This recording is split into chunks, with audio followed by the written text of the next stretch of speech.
welcome friends to Tanked Up, the podcast all about beer and video games. I'm one of your hosts, Ben. It's episode 320. I was going to be 230, but we're well past that. 320. I'm here with Aadil. Hey! And we are joined this evening by Kimberley Owens. Hey Kim, how you doing? Good. Already half a beer in those sauce. Yes. Perfect. As it should be. It's Star Wars Day on the day of recording, so we're going to be getting into a little bit of Star Wars chat. But first, the beers that we're drinking. Kimberley. Okay. What I'm are already you drinking? Yeah, I was getting in there before you then. I was so excited to talk about it. So I am drinking, it's by a brewery called Mirakai, and it's called Brave Noise. My face is actually on there, but I don't know whether you can see it, but this is my face. It's when I had better hair though.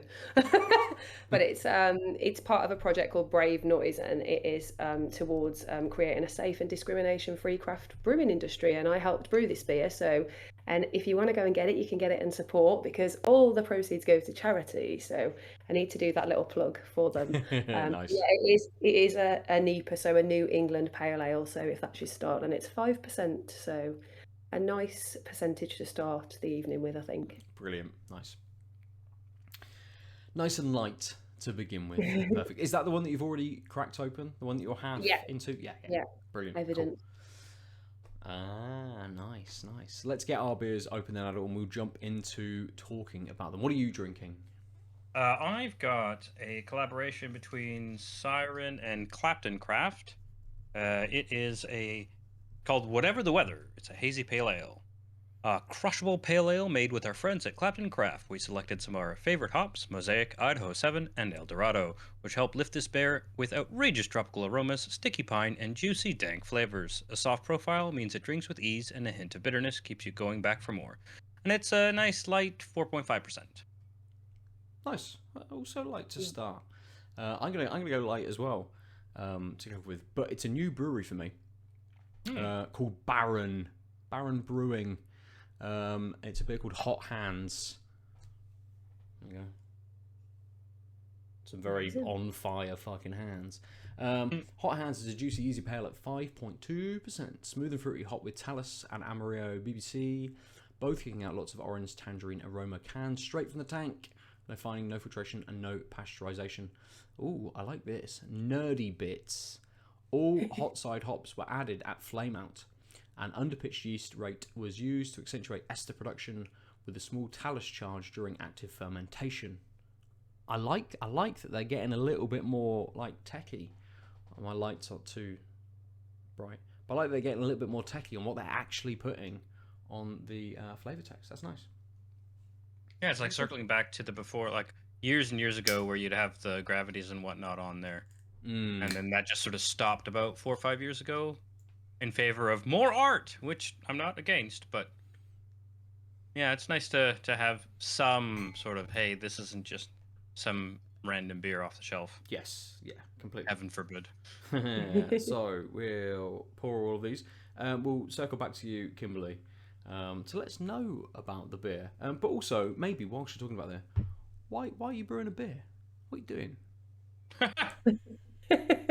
I've done two in the last, I think it's like 6 to 8 weeks really. Nice. So International Women's Day, normally what happens is there's something called International Women's Collaboration Brew Day, and different breweries will kind of open up, I guess, their brewery and invite women into the brewery to brew a beer, and they could be from different collectives, or they could just be beer fans from that particular area. So I was invited to do one because I'm in something called Brum Beer Babs, which is really cool. So it's a bunch of ladies that meet for beer and geek out about it basically. And we went to brew at a brewery called Burning Soul, and the beer is a Brum Beer Babs like IPA, but it's really cool, and it's got like it looks like a kind of transformer robot on the front, so that one's pretty cool as well.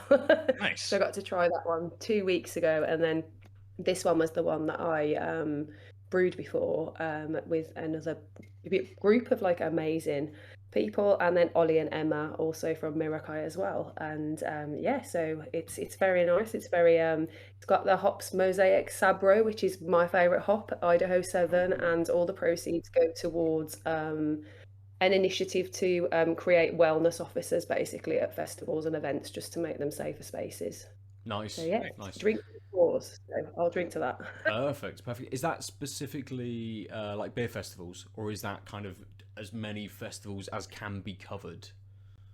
Yeah, I think festivals and events. So it's created by it's Pip that runs Coven Brewsters, and she's created like a wellness officers initiative. So it's a new thing, and I think just because I guess a lot of people like me get a lot of harassment at beer festivals, and sometimes you don't feel safe, especially I do attend them on my own because it's the industry I'm in, and there's obviously been a lot going on in terms of like the craft beer Me Too movement, and I think this initiative was just born out of she was working at lots of festivals and was like, actually I feel like this would be something that we need, and someone that can provide almost like a safe place and someone to talk to and kind of help you if you feel like you're in a tricky situation at these big events. But it would be really good even if it wasn't just beer festivals and it was big music festivals and things like that eventually. So I think it's a really cool initiative. Yeah, nice. Hopefully something that can only just grow bigger and bigger and spread throughout the world. Definitely. Perfect. How is the beer? Is it beer you had before? Yeah, I've already had it. I had it on draft, which was great because I was really ill and I knew that it was going to go on in a bar called Kilda in Birmingham. So I was like, I have to have it on draft because it was a beer I helped brew. So I was very lucky to get it on draft. So I did have a couple of pints that day, I'm not going to lie. And then, I've had it in can a couple of times before this. So I bought like a whole case of 24 so that I could give them to different people. Nice. Makes sense, yeah. Perfect. How is it?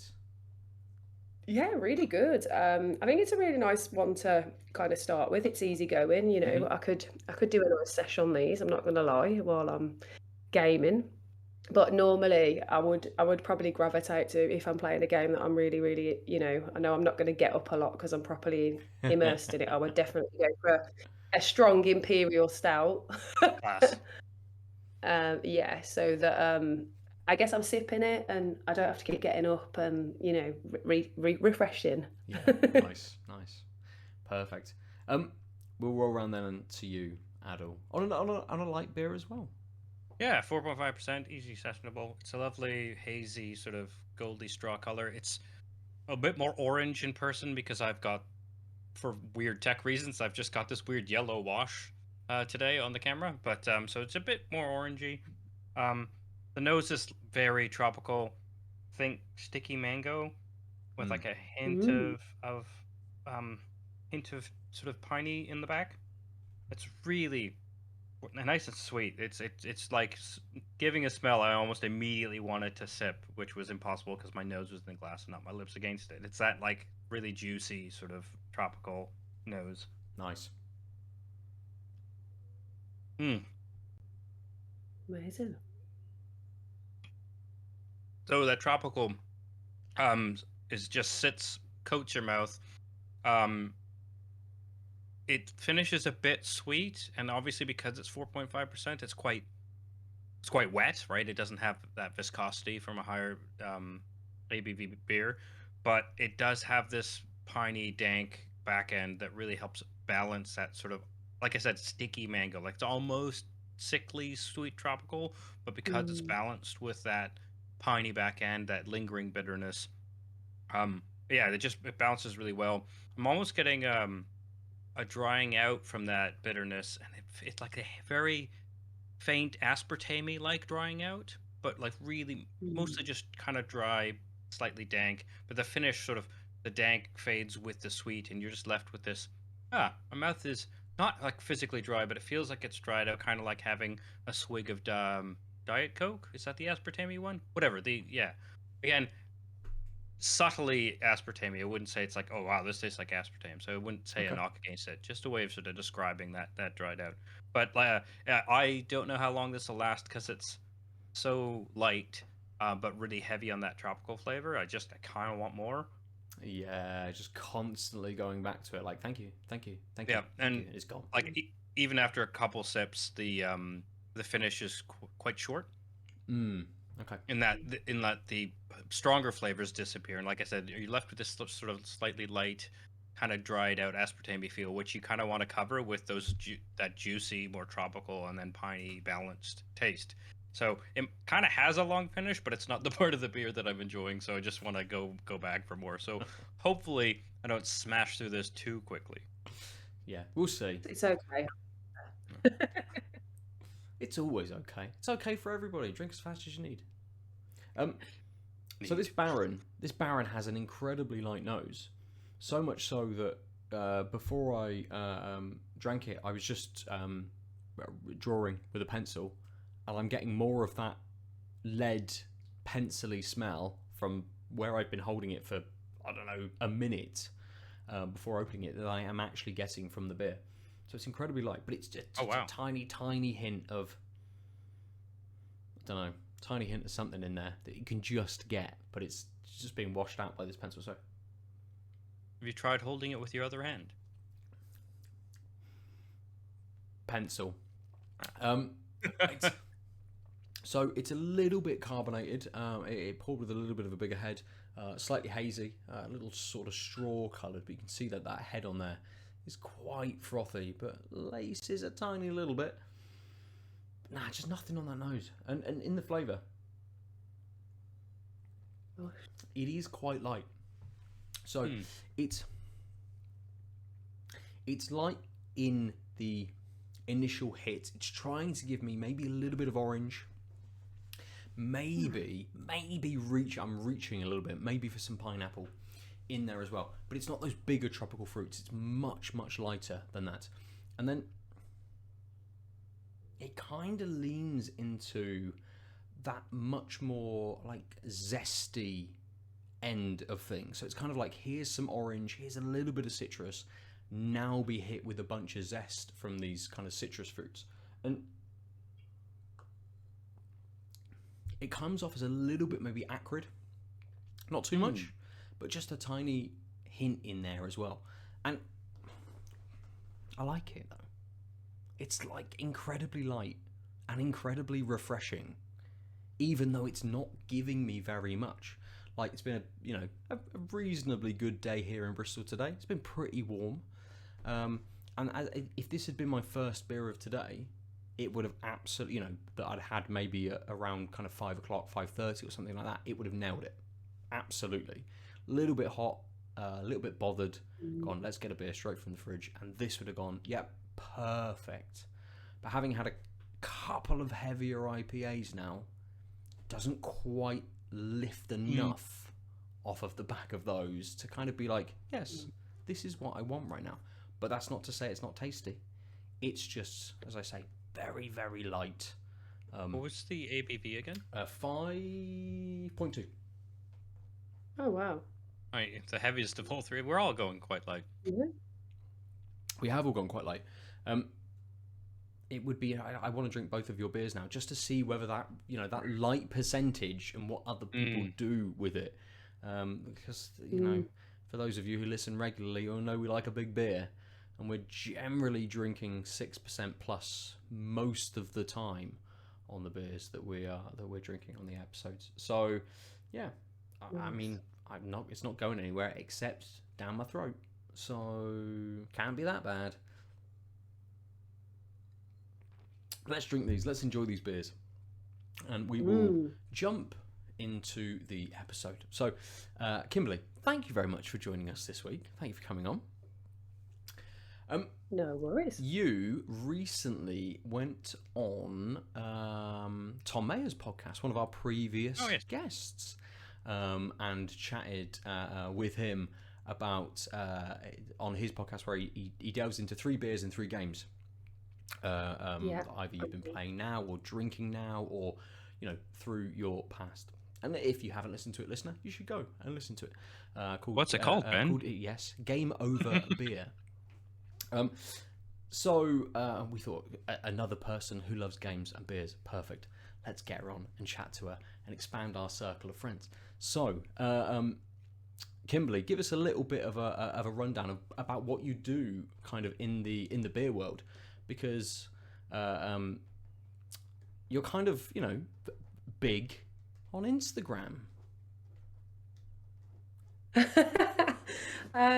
What do I do? I guess you could call me. I guess I write about beer. I'm a content creator. I am on. You know, I love talking about beer, food, drink. My day job is actually in food and drink, and I think, you know, kind of where my passion for beer came from a long time ago. It's probably about 13 years ago now. I started working for Marston's, and Marston's own a number of breweries, and I think the reason I got the job was because, you know, their main brewery was set in good old Wolverhampton, Banksy's. So I think my accent helped a lot, which was one of the things I think my uni tutor teacher would have been like, you're never going to get a job in marketing or PR with that accent. Shame, shame. So my accent was actually like, you know, one of the main reasons. And my dad was very happy because I guess I grew up in a house where he was always drinking Banksy's mild. So I think that was my first kind of, you know, foray into something that wasn't like I guess a commercial lager. So yeah, I was probably weaned on Banksy's mild. So yeah, I worked for Marston's for around 6 years. So in that time, I got to go to lots of beer festivals, do lots of beer events. I used to actually run around with the man that used to dress as the Hobgoblin and go to festivals and things like Bloodstock. And I remember taking him to the Houses of Parliament once in his prosthetics. That was a weird day at work.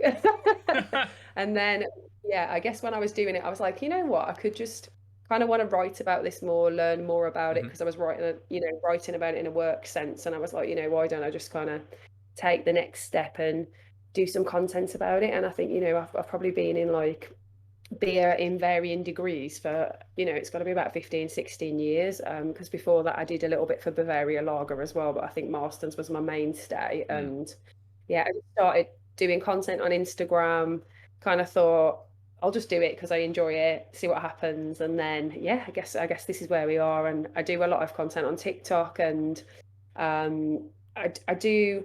like to find out about the stories behind the beer. Obviously I love the beer, and I love drinking the beer, and I love the taste of the beer, and I love matching it with food, and I love all of that stuff because I'm a bit like Ratatouille in the kitchen. So I like the makeup of the beer and all of the different elements and everything's matched together, and I guess the science behind it. But I think what I enjoy as well is, you know, I like the beer I like to know who's made it. I like to know where it's come from. I like to know the passion behind it, and even just things like, I know you talked about the art, but who created the artwork? It's their baby, you know, some of these people, you know, it's their baby. And I think I use my Instagram to, I guess during the pandemic, I tried to do Instagram lives to almost make me feel like I was getting ready for the pub and I was going to meet someone for a drink. And I knew that other people were probably in the same situation where they were like, oh God, I've got nowhere to go. And they might be living on their own. And I just thought, well, if anyone tunes in, that'll be cool. And then I got like 500 to, you know, like about 600 people on one of them. And I was just like, oh my God, what is happening?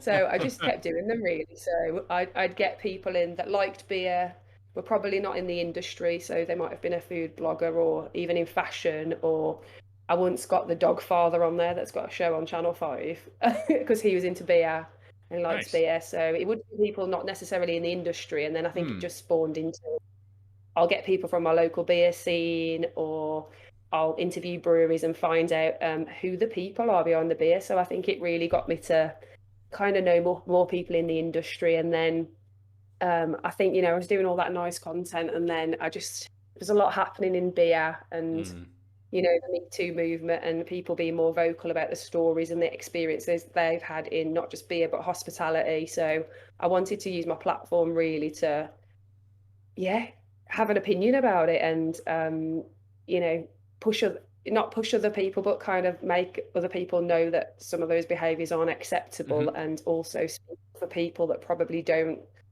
you know, they don't necessarily want their story heard, but they want the industry to change. So I think that's where things like Brave Noise have come in. And, you know, I am really trying hard now to, I guess, look at the beer, but then also look at actually what does that brewery do? Does it do things like have a code of conduct? Is it inclusive? Is it welcoming? And just want to make push the industry to be better, because it is a male dominated industry, like some of the other industries I've worked in, like construction and law. So I kind of wanted to be part of the movement, really, for change. And almost I think as well, you get a lot of stick, especially being a woman writing about beer, and it's a bit territorial. So just wanted to push the envelope a bit, really, and have fun, but also show that beer can have meaning, and you can drive change. And so hopefully we're going in the right direction. Yeah, absolutely. I think it's one of the reasons I stopped using Instagram a little bit, because there were all of these excellent accounts out there trying to say, hey, all of this stuff is kind of going on, and we when all of that kind of kicked off, we shared a lot of stuff and amplified as much as we could, kind of thing. And then I got to a point where I'm like, why am I just sharing a picture of my beer? There's all of this much more important stuff going on, all of these important voices that people should be looking at. And you get to my post, and that's taking you away from all of this other stuff that you should be looking at. And it's things that, again, that we've tried to call out a little bit more on the podcast and things as well, because there's so many crossovers in the games industry in that sort of space. And that's probably going to come up in our Star Wars games chat a little bit later, maybe. People will realize when we talk about that what I'm talking about. Brilliant. It's kind of exactly like what I would be looking for from a content creator, being like, hey, here's a bunch of fun stuff, here's a load of things that I'm really interested in, bam, I'm gonna punch you right in the face with all of this absolutely hard information and stuff that you really should be thinking about. So that's amazing. I just I don't think I do get a lot of stick for it, and my DMs are filled with people that say, I used to like it when you just did fun content. This was around when the height of everything was going on, or why do you have to keep talking about this stuff? And it's like, because if we don't keep bringing attention to it, it's not going to change. And I don't want to mention the company that I shouldn't mention, but we'll just call them BD. But going on for a while. People might understand. People might think something else with BD. We don't want to confuse things. So. Okay, I'll say Brewdog then. That's fine. I know people don't. Well, I was going to make a joke about, let's just call them B-Dog. No, wait, no, Brew D. That might be less clear. But you just went for it. Yeah, I mean, we call them out on stuff all the time on this podcast. So feel free to. We're small time enough and don't care to step on toes. So fuck Ubisoft. Even if we were big time, fuck Brewdog. Yeah. But it's it doesn't matter. What the fuck? Oh, I just mean we have yet to experience girls. What's the fucking? It starts off bad a few years ago, and then it just gets worse and worse and worse, doesn't it? With them. The Brewdog trolls are the worst. They come in droves at once, and. Yeah, there was one point where I was made. I actually became a forum subject. That was that was a mean feat. They made me a forum subject, and that was a day and a half. It's not. Again, it's the same in like the game space. How do people attach themselves so much, and their identity is so entwined with a company which gives zero shits about them? I must defend them, because my whole identity is being a fan of something and spending money at a corporation. Anyway, anyone who's in Kimberley's DMs giving a shit, fuck you. Let's get back to some maybe some gaming chat, perhaps. Kimberley, what have you been playing recently? I wish I'd have been playing more this week, but work has been crazy. So I did buy Lego Star Wars about 10 days ago. So I did get to play it for one day. But I'm not into it enough. I probably only did like a 3-hour session, the first session. So okay. I'm hoping by this weekend my schedule will be clear so I can get back in there and dedicate some real time to it. Besides that, I was all about Fallen Order before that. Definitely Fallen Order, and then I went back to I'd had Fallen Order for ages, but couldn't still stop playing Battlefront 2 because I was just obsessed with playing Capital Supremacy. I think after a hard day at work, I'd just get home and be like, I can just do a bam, bam, 20 minutes Capital Supremacy and just, shoot some shit, basically. So I would just do that quite a lot, or I'd play, Red Dead was the other kind of, I guess, in-depth hole I was in for a while. That just went on for ages, and I spent nights just catching fish or just doing fishing. random stuff. It took me 3 hours, and I was like, "Why am I doing this? Well, Red Dead's going on?" brilliant And I did go back. You could be outside catching fish, but you're inside catching fish in Red Dead 2. And I got caught in exactly the same trouble. I've got no idea how to catch fish. This game, it's very easy how to catch fish in this game. It's very relaxing, absolutely. I have no urge to learn how to do that, but if there's fishing in a game, I will probably spend two. I spent over an hour fishing in Hades, like an entire session of playing Hades. Once I found out you could fish in it, just like getting to doing a run just to find spots to fish at, to be like, what's this like? In the middle of this frenetic freaking roguelike game. It's like, oh, but wait, what if I stopped and fished? I don't know what it is about fishing in a game, but it just works. In a way, I think sometimes it's the backtrack though. It's the backtrack that they're playing in Red Dead when you're fishing. It's like it's strangely like I feel like it puts you in a trance, and it's got like some subliminal messaging about it. Well, they make this giant open world, and they're like, "Just fish, mate. Don't worry about it. It's fine. Don't have to experience this story or any of these things. We know some of you just fish forever. It's okay." I mean, fishing in games is so prolific these days. What was that game that you played, Aadil? I was about to say, if you like fishing in games, play Moonglow Bay, which is still on Games Pass, so you can play it for free, or Game Pass subscription, which is an indie developer, and it's set. You're an elderly person whose partner disappeared in a storm in a small Eastern Canadian town, and you are trying to get the town back because everything's gone to shit, and you are going to single-handedly fix the town up, and the first big mission you do is scaring off the big whale that has prevented anyone from fishing in a boat.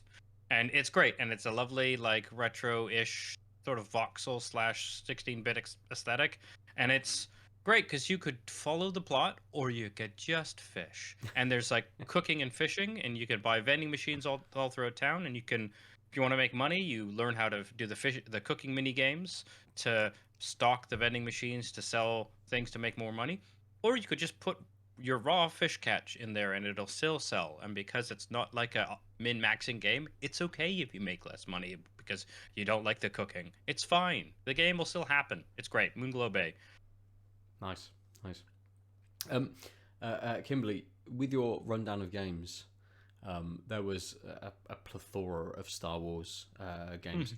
Is that kind of your main draw towards kind of the games that you're playing? No, I think because I just got so obsessed with Battlefront 2, it wasn't like on purpose. I just really got into it, and then they kept releasing new releases, and then I was just into it all the time, and then I just got a bit addicted to it, really. I was playing LA Noire for a while because I quite like the old school vintage vibe and the crack in the cases and that kind of stuff. So I do like games like that as well. But I genuinely like, I like something that I can have. I think Red Dead sometimes is quite hard for me to play because I'd have to dedicate a lot of time to it, and because I do lots of stuff outside of work, it's hard for me to cram in a lot of gaming sessions. So sometimes I need games where I can have quick and dirty gaming sessions, really. And some days I'm not going to have an hour that I can dedicate to playing dominoes and fishing. You just need something for 20 minutes just to get you through, just to give you that little hit. Yeah, and that Battlefront 2 supremacy just does it for you. Like. Yeah, when the twins were, because I've got 3 stepkids, and when the twins were younger, we used to be obsessed with Call of Duty, and so when the twins come around, we always play Call of Duty quite a lot. So that's that kind of fallback. We always go back to that, but sometimes it's like the vintage Call of Duties rather than the kind of new ones. So the one with like Transit on and Shadows of Evil, that kind of level, we play that. We normally go back to COD quite a lot because it's the one that we always played besides Guitar Hero when they were kind of, I probably shouldn't say when they were probably too young to be playing Call of Duty. I think that's almost every person, every gamer's experience of games, everyone's played a game. I mean, it probably from our generation of humans, we all watched a 15 rated film before we were 15, or an 80 rated film before we were 15. I was gonna say same. I remember getting my dad to go and when Mortal Kombat came out, because this was when you'd have to go to Blockbuster Video and rent games and stuff because they were so expensive. And I remember begging my dad, please go and get me Mortal Kombat from Blockbuster Video. And I remember having it and being like, oh my god, this is so gruesome, but it was amazing. Yes. I was just about to say, like, I have the blood code for the Genesis / Mega Drive Mortal Kombat memorized. It's ABACABB in the rolling text story screen, and then it goes, get over here, and all the text goes red, and you're like, now it has blood. Even though you have an extra button, Super Nintendo friends, my version of Mortal Kombat's better because it doesn't have weird Nintendo enforced sweat. It has blood. You make me want to play it so bad right now. MK2 is still the superior Mortal Kombat game, I think. We've just delved into I don't know why Kim, my wife Kim, not our guest Kimberley, has wanted to jump into it, but I've just re-downloaded Street Fighter 5 because she suddenly went, do we own Street Fighter? I'm like, yes. She's like, can we play Street Fighter? Yes, we can, absolutely. But the problem with it is that I've only got one PlayStation 4 pad and one kid's hoary PlayStation 4 pad. And so Kim has gone, well, I'll use the normal PlayStation pad because you're better than me. So I'm playing currently Street Fighter 5 on this tiny little kid's pad, trying to bash back and forward. And actually, Street Fighter 5 isn't that good. Oh, no. It's not like... How old is Street Fighter 5? 2016, I think it said.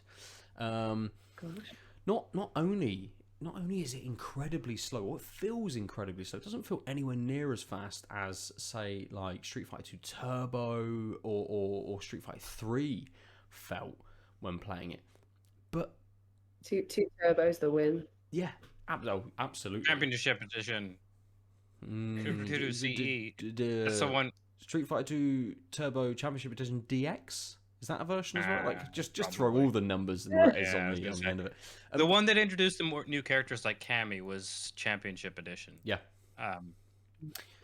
This version, the latest patch that I had to download for Street Fighter 5, puts adverts in just before you jump into a match. So the load screen will come up and say, this fight, even if you're playing a local two-player fight, it pops up saying this fight is sponsored by, and then it hits a splash screen saying the latest Street Fighter 2022 tournament. I'm like, what?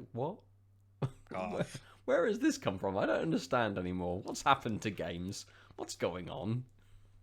Did you not spend the full amount of money on this? I bought it. Yeah, and it probably has character deal. Oh my, they're so greedy. It did give me I played it before the patch had downloaded, and all it presented to me was the 10 stages that came with the game, and then the 12, maybe 16-ish characters that came with the base version, and then a couple of seasons which I'd picked up, which I'd purchased already. And I think it's upgraded then to whatever Street Fighter 5 Championship Edition is, because now the screen shows me like every character that I could possibly get, which is a roster of 30 odd 40 characters, all with little shopping trolley symbols next to them. And the same with the stages. There's like 4,000 stages that you can play on, but I can only actually pick one of 10. They've just got little shopping trolleys next to them instead. But yeah, this patch downloaded, and suddenly the game's like, buy all of the things. Look at all of the things. Here's an advert for some more things. Hey, buy more things. I'm just like, oh, Street Fighter, please. And it kind of feels, to go back to the games that you've been sort of playing, Kimberly, kind of feels like, and I'm glad that it hasn't, but it feels like Battlefront 2 could have almost gone that way. That they threw kind of like so much content in it because it was maybe a little bit light when it released, and there was some shit around and there was some rubbish around the loot boxes and things like that they tried to sort of spin around into a good frame of mind. That so many people were like, oh no, this is a really good product now. Like 6 months later, like absolutely, this is a really good game now, and lots of people playing it. That you can almost feel like 6 months after that suddenly it turned the other way. That they're like, hey, you like this Hoth map that you've been playing on? Why don't you buy this Endor map? And it just seems like the kind of thing that EA would absolutely do in one of their games. But I'm surprised that there wasn't a the old school beat the car up test your might version of Street Fighter bonus level. I'm surprised they haven't got to the point where it's like you can buy different models of car. So it's like you could buy like the fancy like Tesla to beat up, or you could spend double that to get the like Fiat Panda, which will break easier, so you can beat the level quicker.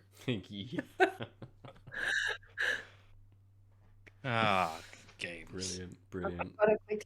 My dog that also looks like Chewbacca, you'll see in a minute, she's moaning at me, so I'm going to quickly get her. She'll be on the screen in a moment because I can hear her doing her Chewbacca noises in the background, and she'll be interrupting. Nice.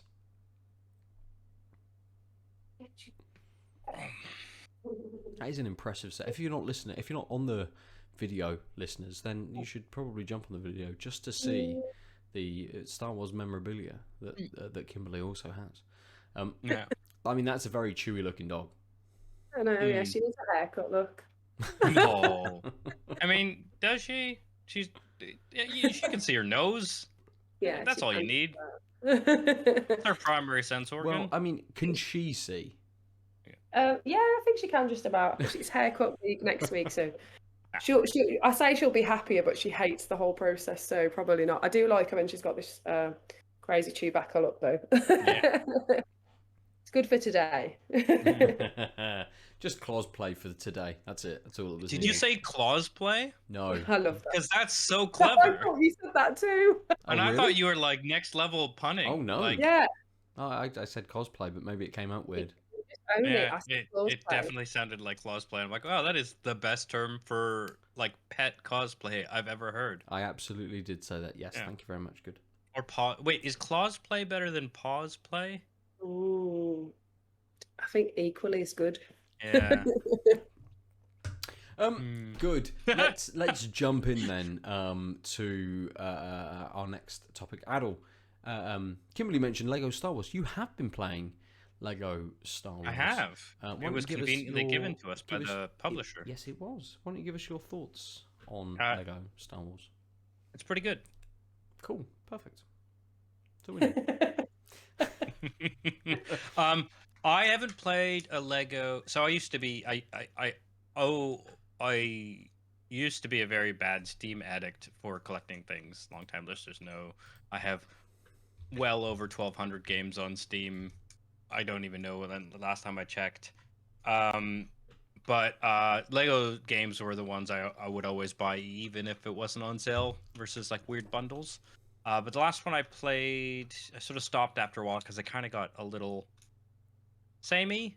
And the Lego Marvel 1, I finished, loved it, and then I own the DC one, and then I think I might own another one that came out afterwards, but never played it because that's what I do with games sometimes. But this game it's the first one I've played in years, and it is great. It makes me feel like I'm playing how I felt when I originally played them. But of course, it's a modern game. It has what I like about it is it's full of cutscenes from the movies. You follow the plot. I played a couple, like I've played through episode 1 and 4, just to get a feel for things so far. And they're not long. The episodes are a few hours each, maybe. Like it's about like 4 or 5 missions and a couple hub worlds.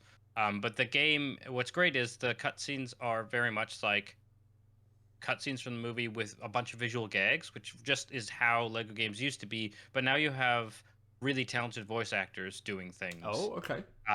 And it just works. It works in a way that I was worried it wouldn't, because it could go either way. Like, it really depends on the voice talent and the way they've like chosen to direct the scenes. Just great. There's too many things to do in the game is the problem, because basically when I say hub worlds, I mean like in between missions you'll be in an area like Moss Isley, and it'll be like an open world, like couple square miles of map, and you could just follow the little indicators that say here's where the next place in the mission is. So super great for kids. Like, there's no like, oh, it's so bad I'll get lost, because there's always this thing that even as you go this way, it's like a little yellow circle with like a lightning bolt almost on it. And if you go the opposite direction, it'll just sort of move behind you. Like, as soon as you turn around, it'll be like, this is the direction for the mission. Ignore me, but I'm just going to follow you, such that you never can get lost as far as where the mission needs you to be. But there's so many unlocks.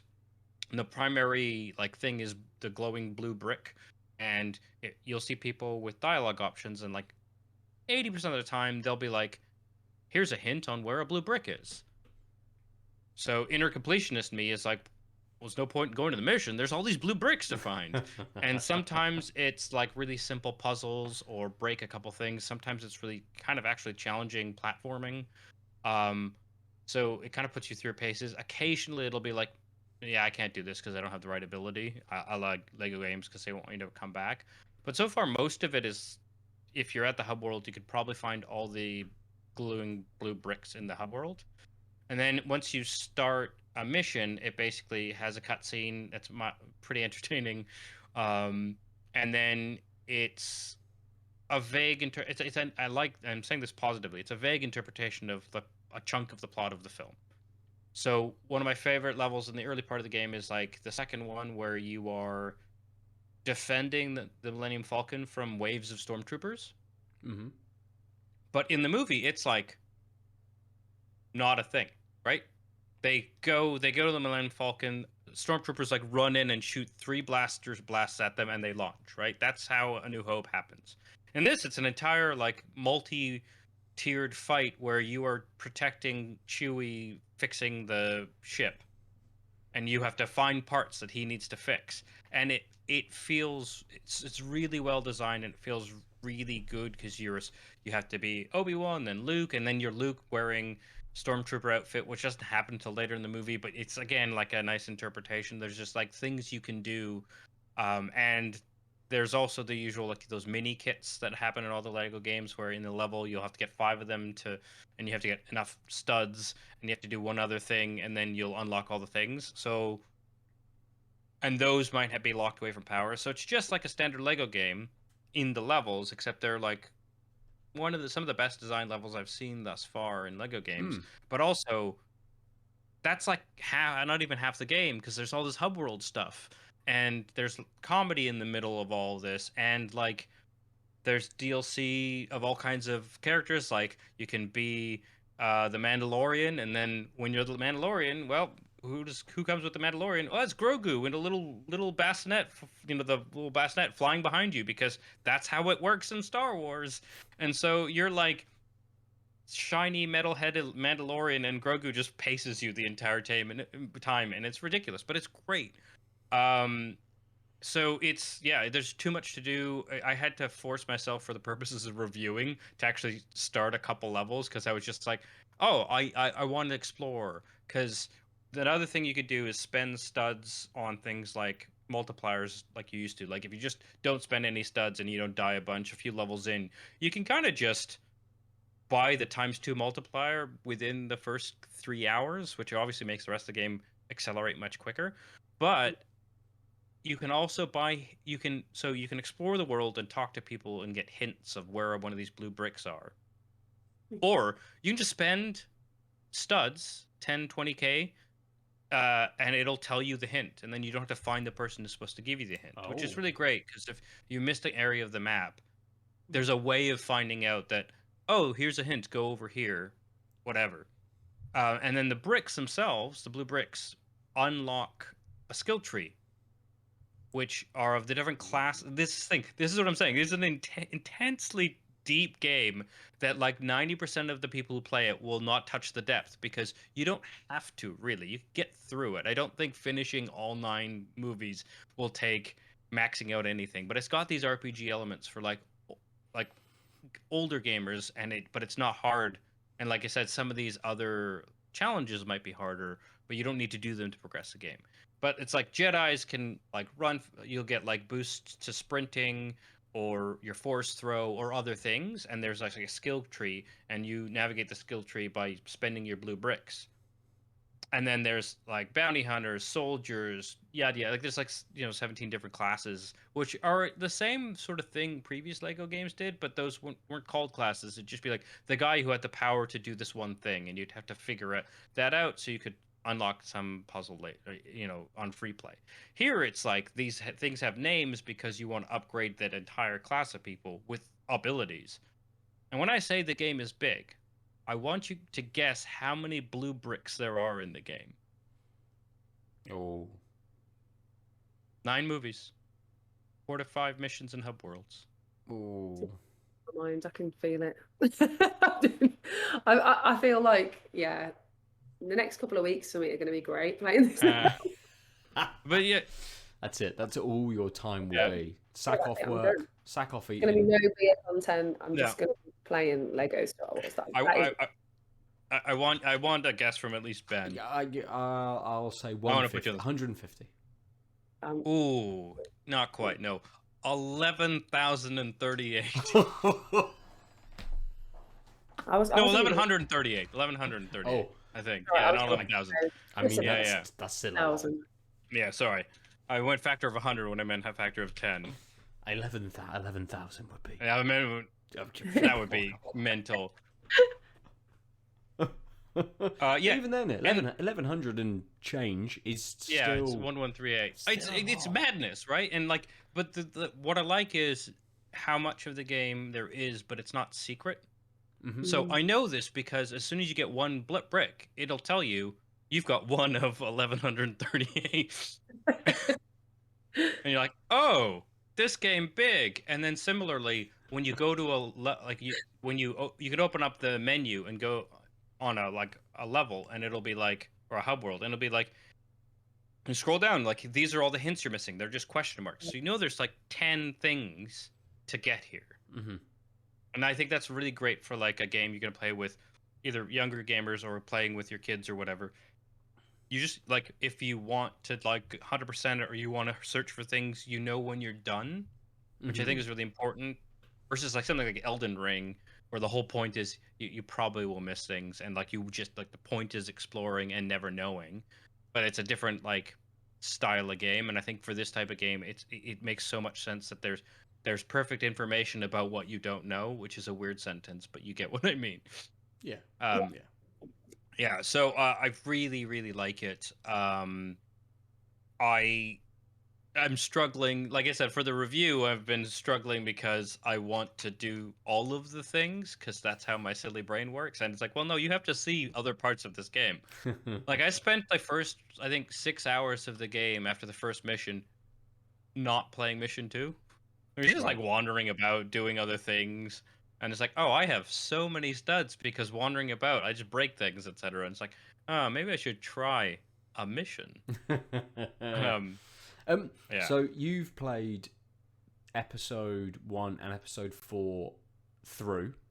Yeah. So originally I was going to do the machete cut, which would be 4, 5, 1, 2, 3, and then back. Yeah. But then I realized I should probably try a different trilogy. That's fair. I'm super curious if it will make me like episode 9. I was going to ask Kimberley, you played, as you say, a few hours of this. Where have you started? I'm in the hub right now. That's what Which movie did you start with? Because you can start with 1, 4, or 7, 8. I did 1, and then I'm just kind of in the hub now, like you said, following the markers, finding stuff, and then I'm going, why have I got all these things? Why have I collected all of this? And yeah, kind of just wandering, playing around, and then I was like, maybe the last time I played it, I was like, maybe I should go to bed now. I feel like I've been playing this for so long. I've not actually achieved anything. I'm just smashing bricks and like, building things on top of each other and trying to get onto a different bit, and just changing between characters and just seeing like the phrases they've got, or I guess it's just fun to see all the different characters in it, and just get in on the kind of different vehicles you can get on, and I just do stupid shit like knock people over and just see what happens. Oh, a gong droid, bomb. Just see what happens, because there's just people randomly walking around like holding pots and stuff like when you're in there.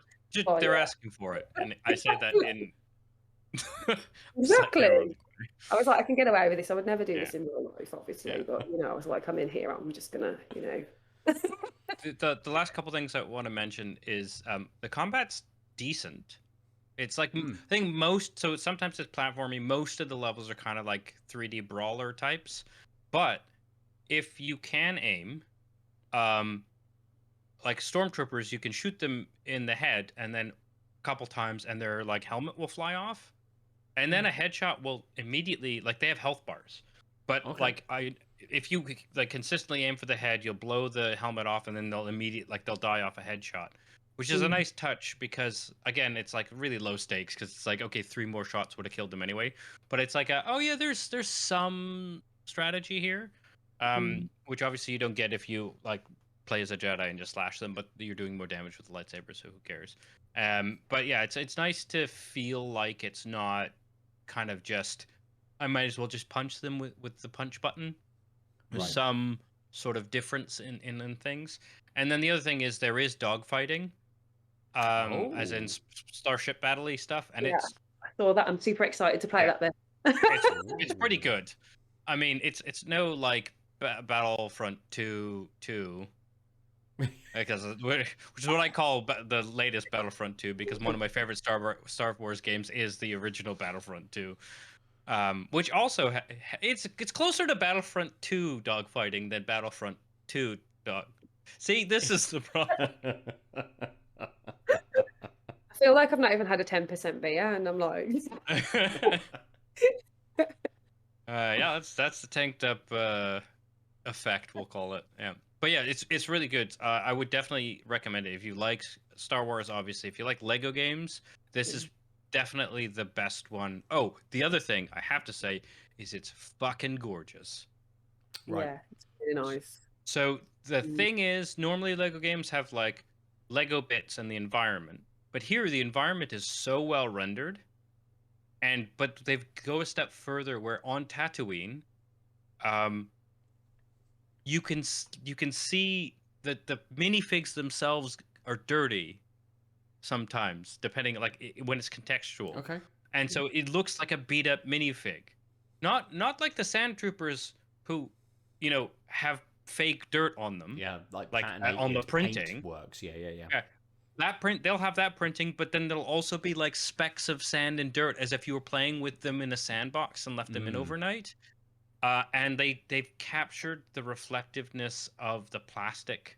Having spent a large amount of my life, including adult times, with Lego, the reflectiveness of plastic of the ABS is there too. So on certain scenes, the people are glistening just a bit because it's a harsh light source. And you're like, yes, because this is a Lego figure. This isn't just we're animating people who look funny. This is like we've thought about a world and plastic people. And like they'll even have that like that line where they've clearly, the mold is like added the top of a Lego. On a minifig, there's that light thin line right where the head starts to taper because it's clearly been 2 spots on the mold. Some of the scenes you can see that line, and you're like, that is such great attention to detail that you really didn't have to do, but it like just makes this amazing. And so yeah, and then you also have realistic looking rocks, and then fake plants that are Lego plants, and it's great because I can break that for studs. Yes. Yeah. Right, like so it's I had to mention that because it's like gone too far. Like they didn't have to make it that pretty, but it really does make it feel like you're playing with Lego. because that juxtaposition of the very real looking plastic and then the very real looking world. Yeah, anyway, I love it. Yeah, it was really, really fun so far. I'm curious if I will say that. I don't know if I can complete 100%. It's almost as daunting as Elden Ring when it tells you, look at all these things, like 1138 freaking bricks, and I have I got maybe like 13, 14 in my first 7 hours kind of thing. It's like, well, this is a bad projection. Yeah. Probably got about 5. Like that's pretty good. Yeah, and I was like, now that I know there's that many though, I'm just gonna let it go. Just let that go and just enjoy myself while I'm drinking my beer of stuff. That's the way to do it, definitely. Like, I've got, a nice evening to myself. I'll sit down with Lego Star Wars and then just frustrated, constantly looking for these blue shiny bricks. Like, no, I should actually just play the rest of the game instead, maybe. But this is the danger, because you could just grind studs and buy the hint. Yeah, I know. Yeah. Anyway, yeah. So that's my I like the comedy in it, though. That's what I found. Like the first time, I was just like, "This is really funny." Like, it was more funny than I thought it was going to be. Yeah, they've nailed the funnier than Lego games have been in a while. Yeah. And it's the like stupid Star Wars in jokes and gags, but also some of the gags are just gags, like that very early Lego game thing of like, and then there'll be a banana in a thing because it's funny, not because it's contextually makes any sense. Like they've nailed that, like a bit absurd or slapstick, but they carry on as if it's nothing. Do you get to the point where, like, because I can imagine, and I can't remember playing the prequel trilogy Star Wars Lego games, but I definitely have.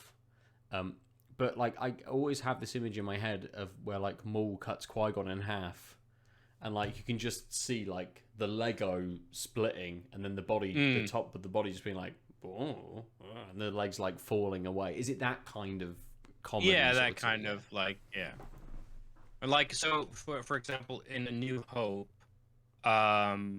when you're trying to escape as the droids escape Leia's ship to get into the pod again, there's a whole chunk of that level which is just not in the movie, which I think is probably my favorite parts of the movie, where it's like, or the movie, the games levels, is where it's not just trying to recreate, where they've gotten TT has gotten the license to kind of expand on a different perspective. That's probably my favorite parts of the game. When it tries to hew too close to a scene I know, it's like, but like, because R2 and C-3PO wander through the ship trying to figure out how to get to an escape pod.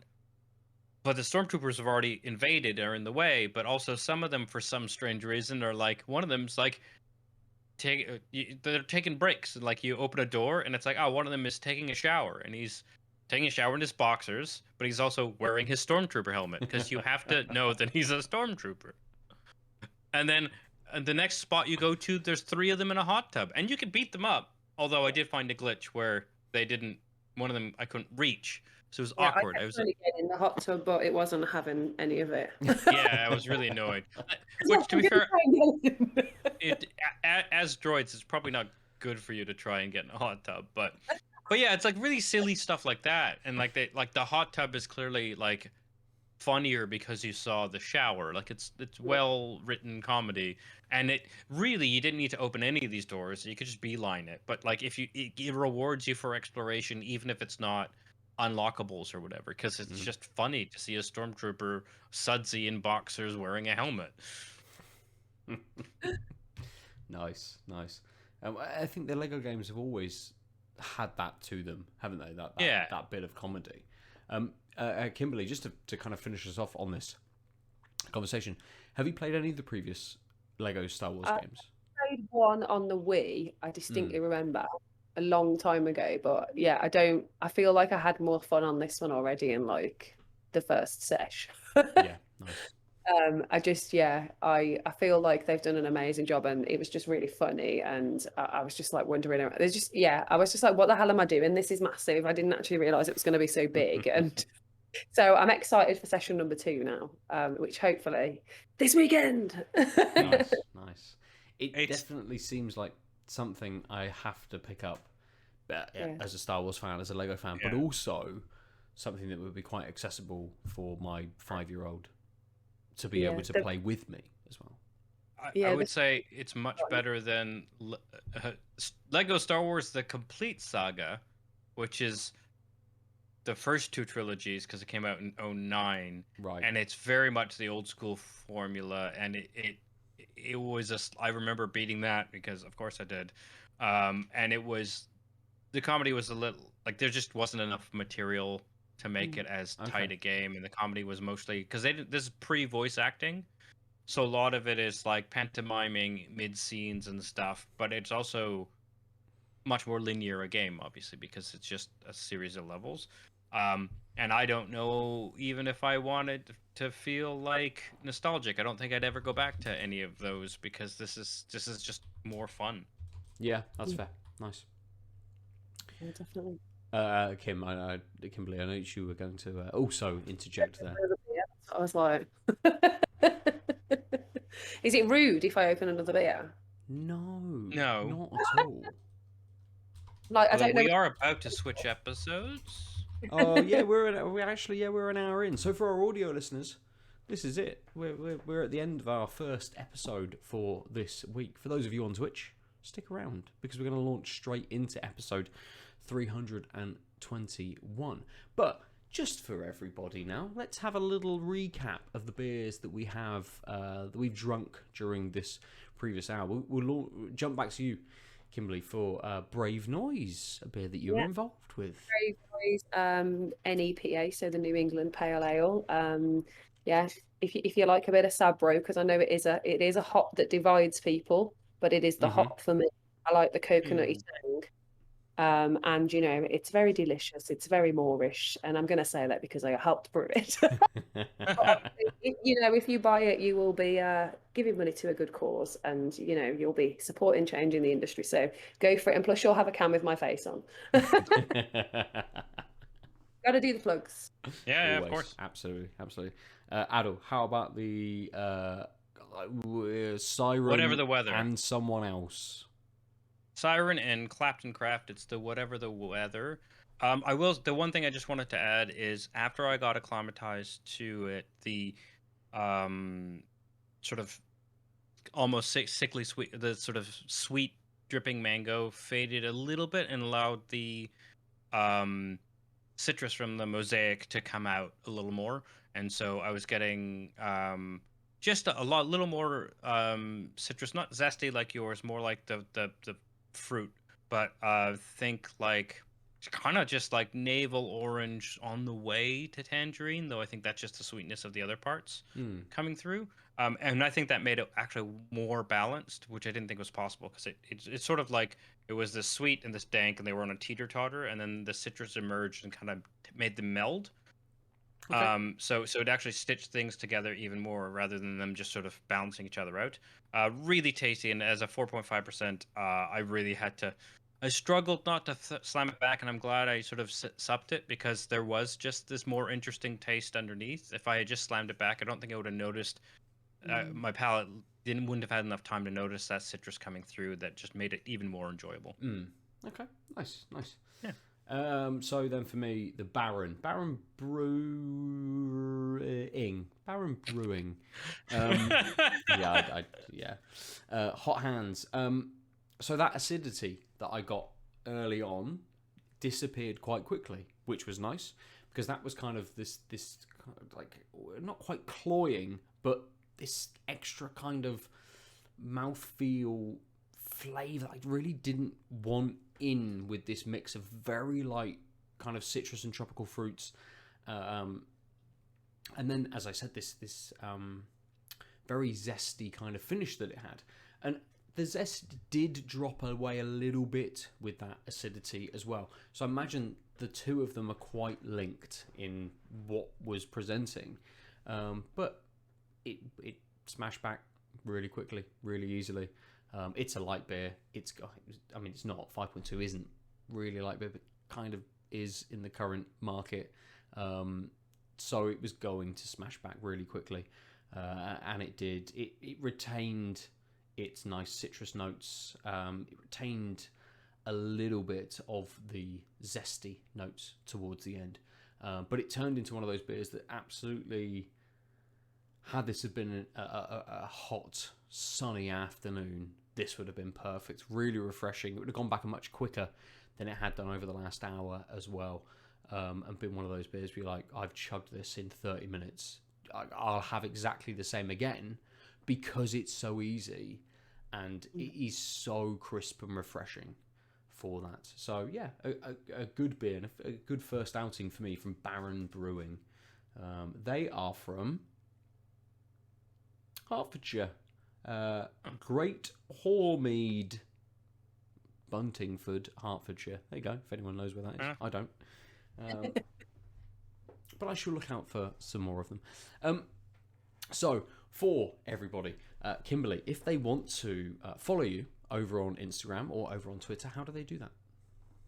You can find me Craft Beer Pinup on Instagram and Twitter, and then pretty much the same. But my handle is a weird Kimberley Ember Disco on Twitter, but it still comes up if you search Craft Beer Pinup. It's nice. A twofold one, but it's basically the backstory. Is it used to be my blogger name when I used to do music journalism, because I liked Simian Mobile Disco, so I called myself Kimberley Mobile Disco, and it just since then. So that was my kind of like, I guess when WordPress first got big, and I used to write for online music magazine. That was my my journo name. Right, nice, perfect. Aadil, how do people get a hold of you if they'd like to? They can find me at the Omniarch. That's TheOmniarch on all of the things. Perfect. I'm at Nova_47, and we are at Tanked Up Cast on most of the socials, on Instagram and on Twitter. Aadil, you do a stream normally on Tuesdays, so people can watch you play a game as well at Out of Lives Network, which is where we are. Hey, howdy, which is where we are right now. Also over on Twitch. If listeners have a not Wednesday night, which is the night that we're recording on now and have previously done, we're changing it to a Thursday. So we've got a Thursday night, which is like, I fancy a beer, fancy listening to someone talk about some games. Then jump on over to Out of Lives Network over on Twitch as well. They are the places. Go to outoflives.net, rate and review us on your podcast service of choice, because it's always very, very helpful.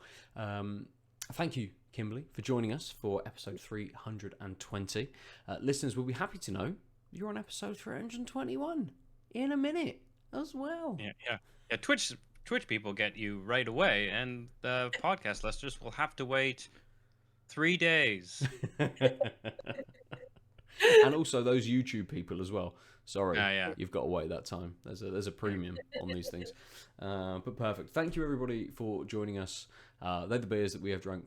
They are the games that we've been playing for episode 320. We shall see you next time. Goodbye.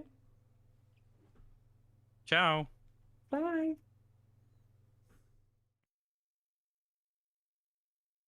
www.outoflives.net